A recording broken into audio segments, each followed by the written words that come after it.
Well, it's another black belt update, and we're getting ready for our next pre-test. And many of you have done an amazing job of preparing and improving. So let's celebrate our successes, because if we don't celebrate our successes, there's no way that we can enjoy the moment and the process.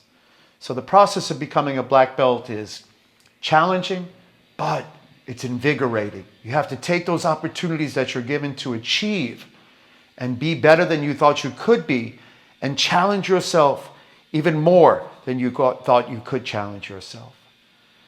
Please go back and review the videos. We put them on the website for a reason, and your black belt preparation course is the thing that's going to help you guide yourself to success in this process. Secondly, ask your teachers, your mentors, and your friends how you're doing and what you can do better. Remember the 5 questions. What did I do well today? What did I do less well today? Then ask someone else the same 2 questions. What do you think I did well? What do you think I did less well? And then finally ask yourself, what am I going to do differently so that I can have a better outcome? Next, remember to go through each life skill and write down the answers. So you have 7 or 8 life skills you have to go through. And even if you've tested for your black belt before, go through them again.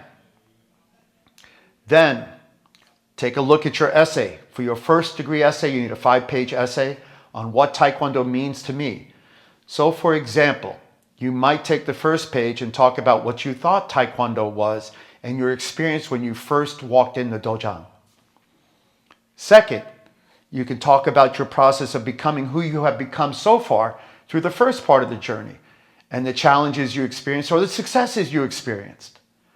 Then thirdly, perhaps talk about something that you learned from Taekwondo, an example of how you used patience in your life, determination, perseverance, humility, steadfastness, any of the tenets that we teach on a day-to-day basis. And then finally, maybe a page of reflection of where you are now and what you hope to be after your black belt test. Remember that black belt is only a step. It's only one more step in the process. And this year I join you in this class because, as you can see, I'm preparing for my 9th Dan, my final black belt exam. I train every day, and just like you, I watch the videos, and just like you, I asked the help of a colleague, Dr. Geddes, to help me because she's super awesome at forms. So she takes her time from her schedule to come work with me privately as well as in the class. You'll see me practicing. It's maybe the only other thing that I think about besides you and my family, and certainly gold medal the business. So as we join together in this journey, as I test for my 9th Dan and you test for your black belt degree, let's together be successful. Let's hope and believe in ourselves.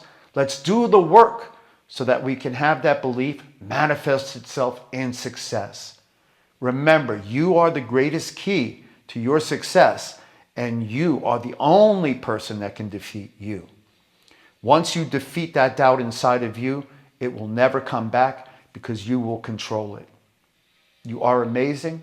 You are a peak performance black belt, and you are sure to achieve your goals and make your parents proud.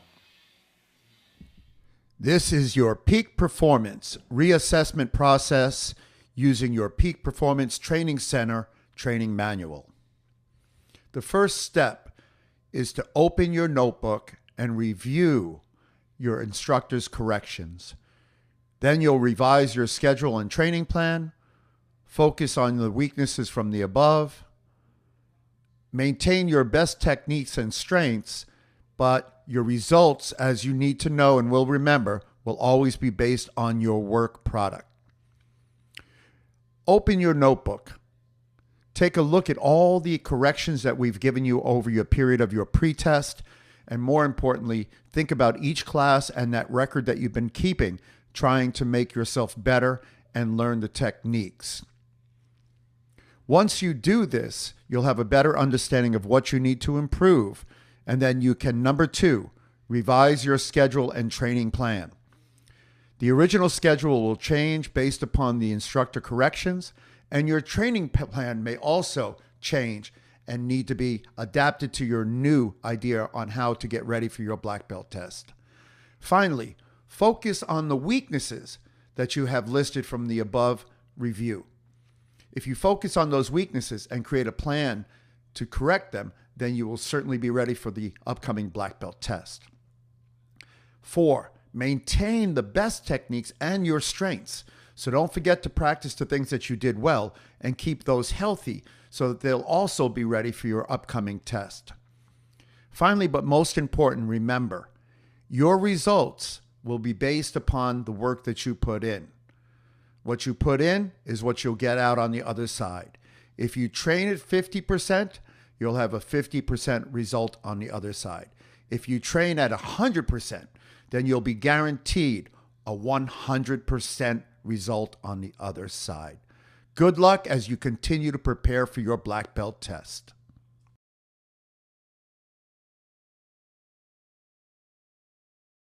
The first page of the training manual is broken down into weeks so that you can plan out your week of training and insert the different skills that you will be working on, for example, like pumse, sparring, or weapons. In this way, you can design your training program based upon your needs.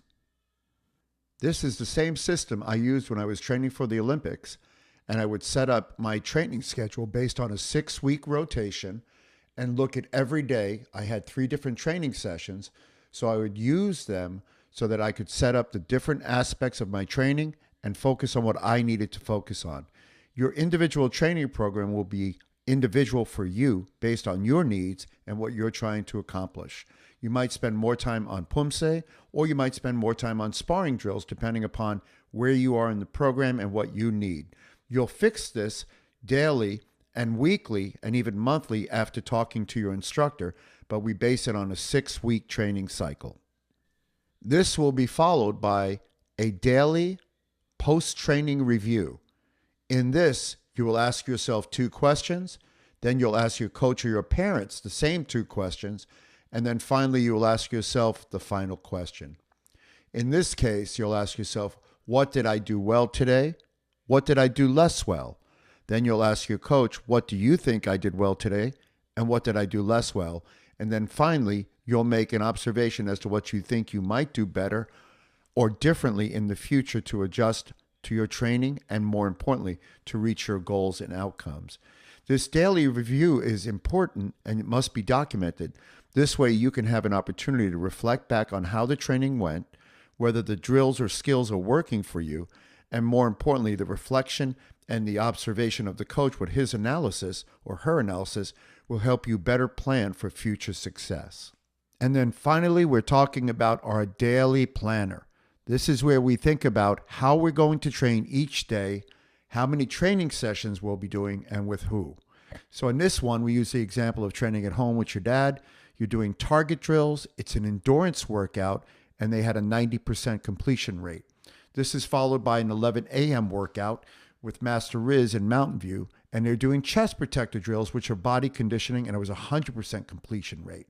Finally, at 9 a.m. on a Saturday, there was a Foster City workout with your partner Kaya, doing pumse and working strictly on technique with an 85% completion rate. This is where you build your daily plan for success.